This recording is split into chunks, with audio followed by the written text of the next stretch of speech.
It's 6:18 on Breakfast. Are we on the verge of another housing boom? Latest stats show property prices in Tamaki Makaurau, Auckland have hit a 2018 high.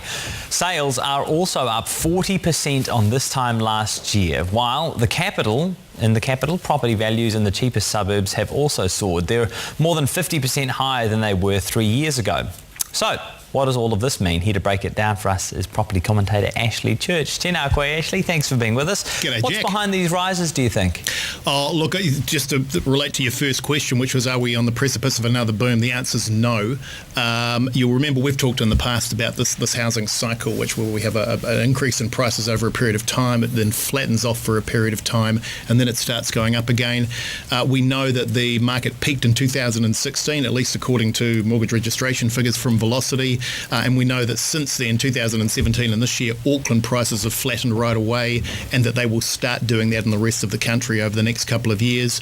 But you'll remember also that when we've talked about that, Jack, we've talked about the fact that although the market's flat in Auckland, it's a bit like the teeth of a serrated saw, which means in some months it's going to be up a little bit, in some months it's going to be down a little bit. What we're seeing at the moment is partly due to market confidence, partly due to seasonal factors, a little bit of a lift in prices, but it's not going to be at the same levels as we experienced 2 or 3 years ago, and won't be for 3 or 4 years until the market starts picking up again. Okay, so it's unlikely to be sustained growth over the next the next couple of years. If we look outside of Auckland, though, what do you attribute those significant rises in Wellington? Yeah, so a couple of different things. So firstly, those Wellington figures you quoted are based on the new rateable values that have just come out in Wellington, and so that's an indication of an increase in values over 3 years ago. So you would expect there to have been a significant jump in those. 50% given that was significant, though, isn't it? Yeah, well, it's pretty typical of during the middle of a boom to see that sort of increase in a 3-year period in a rateable valuation. Remembering also, and this is really important, that a rateable valuation is not a valuation. It's an indicator to a council on what they should charge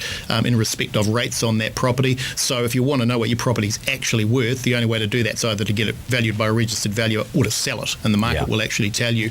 But the other thing about those values is outside of Auckland, because Auckland goes into a boom more quickly than the rest of the country, it also means that the rest of the country is also slower to come out of a boom. So Wellington values, Tauranga values, other parts of the country are still a little bit higher because they haven't tapered off in the way that Auckland has. They will over the next couple of years.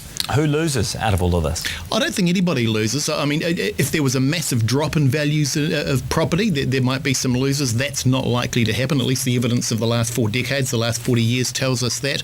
At the moment, in fact, the winners are people. The market's much more stable, so it means that somebody who wants to buy a property has got some stability around their ability to actually purchase without seeing these big increases they were seeing. And for people who are looking to sell, they have some certainty around more or less what the property is likely to sell for over the next couple of years. Once it starts going up again, it gets much more difficult for buyers, and obviously it becomes a heyday for those who are selling. You mentioned the seasonal influence. Are you talking about spring confidence? Primarily, and it is primarily confidence. It's about people feeling better. It's about people coming out in larger numbers. It's about the sun shining so you can look at a property in all of its glory. Little things like that actually do make a psychological difference to people. So is that likely to continue for the next 3 or 4 months? Yeah, you would think so. I mean, if you look at the indication of the last probably couple of decades, this period of the year tends to be a little bit better than others.